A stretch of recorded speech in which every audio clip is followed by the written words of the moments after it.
Hey guys, welcome back to my new vlog. स्वागत है आपका मेरे एक और नए व्लॉग में। और ये मेरा असाइनमेंट उड़ा जा रहा है भाई, जिसको मैं आज सुबह से बना रही हूँ। आज सुबह से मेरी सुबह नहीं हुई है, मेरी आज सुबह ही चल रही है भाई। मेरे असाइनमेंट्स देखो आप, ये सब पूरे बनाए आज। कम से कम नहीं तो 40-50 पेजेस का असाइनमेंट आज मैंने बनाया है। 2-2.5 असाइनमेंट बन चुका है मेरा।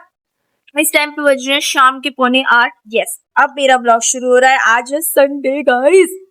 संडे को मेरी छुट्टी होती है, लेकिन छुट्टी आज मुझे मनाने का टाइम नहीं मिला है, जस्ट बिकॉज मैं सुबह से असाइनमेंट्स बनाए जा रही हूँ। बाल उड़ रहे हैं मेरे, जस्ट तो सामने कूलर है कि जोर का मतलब। ये आपको लग रहा है बाल उड़ रहे हैं तो कूलर है, वाह वाह वाह वाह। नहीं, शाम होते ही इसमें इतनी उमस हो जाती है, इतनी हीट निकलती है रूम से कि कूलर में भी गर्मी लगती है। इस टाइम पे लग रही है, और मुझे पता नहीं क्यों हल्का हल्का फीवर सा लग रहा है। तो मुझे इतनी गर्मी नहीं लग रही है फिलहाल, लेकिन गरम गरम लग रहा है। तो गाइस, मैंने आज इतने सारे असाइनमेंट्स बनाए हैं और अभी मैं और बनाने जा रही हूँ। तो मुझे लगा मुझे बीच में ब्लॉग भी बना ही लेना चाहिए, बेटर रहेगा। तो इसलिए मैंने कहा लाओ व्लॉग में बता दूं सब लोगों को कि मैं बहुत परेशान हूँ, मेरी मदद कर दो। कोई मेरा असाइनमेंट बनाना चाहे तो please contact me, please comment कर देना अगर कोई मेरा असाइनमेंट बनाना चाहता है। राइटिंग कैसा भी हो मेरे लिए चलेगा गाइस, मेरे लिए चलेगा। हाँ, एक आध दो लोग हैं जिनका राइटिंग बद से ही बदतर है, मैं उनसे नहीं बनवाना चाहती, पर उन्हें मैं जानती हूँ। आप लोगों का राइटिंग बेटर हो सकता है तो आप मुझे बता देना, मैं आप लोगों से बनवा लूंगी भाई। ग्रेटर नोएडा वाले ही कांटेक्ट करना, ज्यादा दूर भेज के मुझे इतना नहीं करना भाई। एनीवेज, ये मैं मजाक करता हूँ। मुझे सिर्फ मेरा लिखा हुआ ही याद रहता है, नहीं तो मुझे लिखना वैसे भी दोबारा पड़ेगा। इसलिए इससे बेटर है कि मैं अभी ही लिख लूं, अभी ही ये चीजें मुझे याद हो जाएं, क्योंकि एग्जाम में कहीं ना कहीं काम तो आनी ही है। और गाइस, मेरी कॉपीज आ चुकी है लेकिन खुल नहीं रही है। मेरा पता नहीं पासवर्ड वगैरह का क्या इशू है, मेरा खुल नहीं रहा है। आई डोंट नो क्या चल रहा है। तो मेरा अभी नहीं खुला है, तो मेरे को मेरे मार्क्स भी नहीं पता चले हैं। तो अब जब वो हमारे ऐप पे चढ़ेंगे तभी मुझे पता चलेंगे, तब तक मैं अपने मार्क्स भी नहीं जान सकती हूँ। तो मैं क्या करूँ, मैं शांति से बैठी हुई हूँ भाई, क्योंकि मुझे जानने भी नहीं है मेरे मार्क्स। फिलहाल इस बार नहीं जानने हैं। एक तो पता है, हमारे एक टीचर ने लेबर लॉ के, उन्होंने सबको कितना डरा दिया है। ही वाज लाइक कि किसी के 30 से ऊपर मार्क्स ही नहीं आए हैं, हाईएस्ट जो आए हैं वो 27 आए हैं। लाइक सीरियसली, हाईएस्ट 27 आए हैं, तो मैं कहाँ जाऊंगी। पास तो कर दे एटलीस्ट मुझे। हालांकि एमटीई में पास फेल नहीं होता है, पर ये चीज रहती है ना कि ईटीई में वेटेज बढ़िया बन जाता है। और इस बार ईटी 100 नंबर का होने वाला है। 100 कैसे करूंगी? इसीलिए अभी से पढ़ना शुरू कर दूं, नहीं तो मेरा ईटी में भी। तो गाइस, मैं पढ़ने जा रही हूँ। मेरे को बहुत जोर की पढ़ाई आ रही है आज मैं सुबह से पढ़ रही हूँ, अभी भी पढ़ रही हूँ। शाम को 5-5:30 बजे तो मैं नहाई हूँ आज। और बस कपड़े भी बहुत धुलने के लिए पड़े हैं, थोड़ी देर में देखूंगी धुलना क्या है। मिलते हैं बाद में।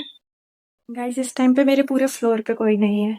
फ्लोर पे है ही कौन, मेरे रूम में कोई, मतलब मेरे और नैन्सी के अलावा। This is my room, this is someone's room जो अब नहीं है। मतलब इस रूम में कोई भी नहीं रहता।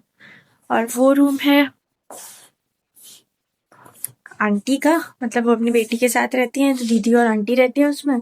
वो भी नहीं है फिलहाल इस टाइम पे। वो नैन्सी वगैरह वो सब लोग गए हुए हैं, मैं ही नहीं गई भाई। आप लोगों को अभी से पता है ये चीजें? तो शायद जब से मैंने ब्लॉग स्टार्ट किया है मैं मतलब कम ही कहीं जाती हूँ।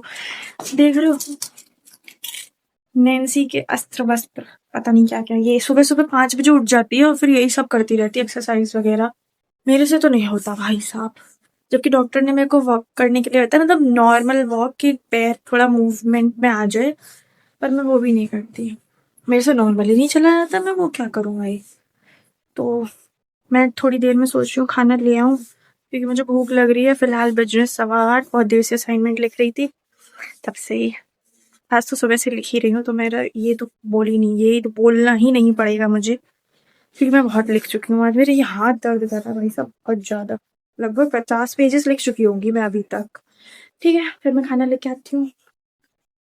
गाइस, मैं खाना लेके आ चुकी हूँ। आज बना है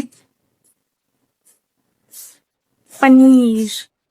ओह, मेरी तो सांस चढ़ चुकी है, पैर भी दर्द कर जाता है। एक्चुअली मैं सेकंड फ्लोर पे हूँ ना, तो सेकंड फ्लोर पे मेरे पैर भी दर्द कर जाता है, मेरी सांस भी चढ़ जाती है खाना लाते लाते। रूम में 1 मिनट भी बिना कूलर के चैन नहीं, क्योंकि भैया ने पंखा नहीं संभलवाया है। देख सकते हैं आप लोग कितना धीरे चल रहा है। तो गाइस, अभी मैं खाना खा लेती हूँ, उसके बाद फिर पढ़ने बैठना पड़ेगा। एक तो 26 को मेरा वाइवा भी है, सारी चीजें उन्होंने एक साथ दे दी है। लाइक कुछ तो रहम कर लेते बच्चों पर। वाइवा भी दे दिया, ऑनलाइन शॉर्ट नोट्स मेकिंग भी दे दी, और रिटिंग तो बहुत दे दिए हैं। रिटिन असाइनमेंट्स की तो पूछो ही मत, बहुत ज्यादा ही दे दिए हैं। लाइक 40-40 पेजेस का असाइनमेंट लिखना है हमें, ये मान के चलो। बेल्ट बहुत दर्द कर रहा था आज लिखते लिखते, मतलब बैठे बैठे लिखा है ना, तो वो बांध रखी थी। तो गाइस मैं जा रही हूँ खाना खाने।